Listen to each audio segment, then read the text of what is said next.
Ukisimama katikati ya jiji lolote kubwa duniani leo, iwe ni Afrika, Ulaya au Asia, utakutana na maisha yanayofanana kwa namna moja au nyingine.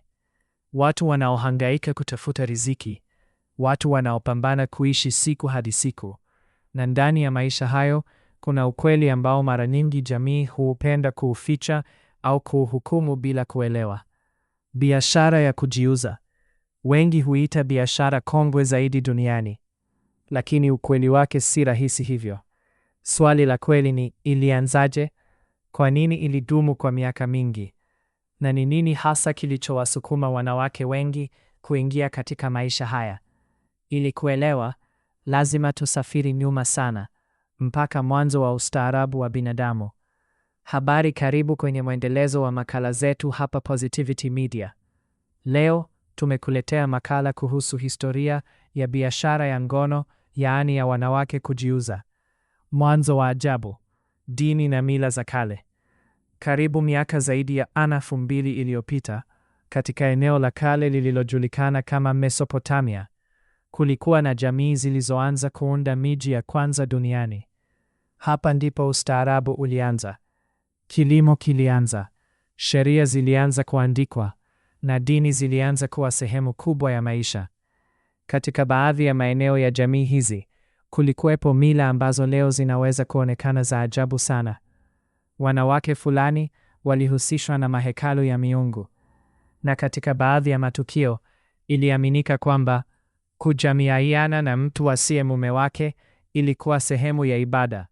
Ilikuwa njia ya kuonyesha heshima kwa miungu au kuomba uzazi na baraka. Hii haikuwa biashara kama tunavyoielewa leo. Hakukuwa na bei rasmi wala soko la wazi. Lakini hapa ndipo mwanzo wa kuunganisha mwili wa mwanamke na thamani ya kijamii au kiroho ulipoanza. Na hiyo ilikuwa hatua ya kwanza kuelekea kile kitakachokuja baadaye. Ugiriki na Roma, biashara inaanza kujitokeza. Kadri karne zilivyopita, ustaarabu uliendelea kukua, hasa katika maeneo kama Ancient Greece na baadaye Ancient Rome. Hapa ndipo mambo yalibadilika kwa kiwango kikubwa. Ngono haikuhusishwa tena tu na dini au ibada. Ilianza kuwa sehemu ya biashara ya wazi. Katika Roma ya kale, madangono yalikuwepo waziwazi mitaani. Wanawake waliokuwa wakijiuza waliandikishwa na serikali. Kulikuwa na sheria zinazowasimamia. Wengine walikuwa watumwa waliolazimishwa kufanya kazi hiyo. Katika miji kama Pompeii, ambayo baadaye ilizikwa na volkano, hadi leo kuna michoro kwenye kuta zinazoonyesha maisha ya madanguloni. Hii inaonyesha wazi kwamba biashara hii ilikuwa sehemu ya kawaida ya maisha ya kila siku.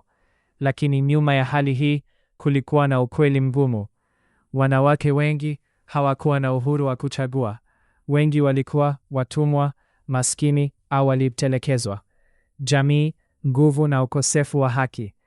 Kadri historia ilivyokuwa ikiendelea, jambo moja lilikuwa wazi karibu kila mahali duniani. Wanawake hawakuwa na haki sawa na wanaume. Katika jamii nyingi za kale, mwanamke hakuweza kumiliki mali, hakuwa na uhuru wa kuchagua kazi, alitegemea mwanaume kwa maisha. Sasa fikiria hali hii, mwanamke anapoteza mume wake, au anatelekezwa, au anatoka katika familia maskini sana. Anafanya nini?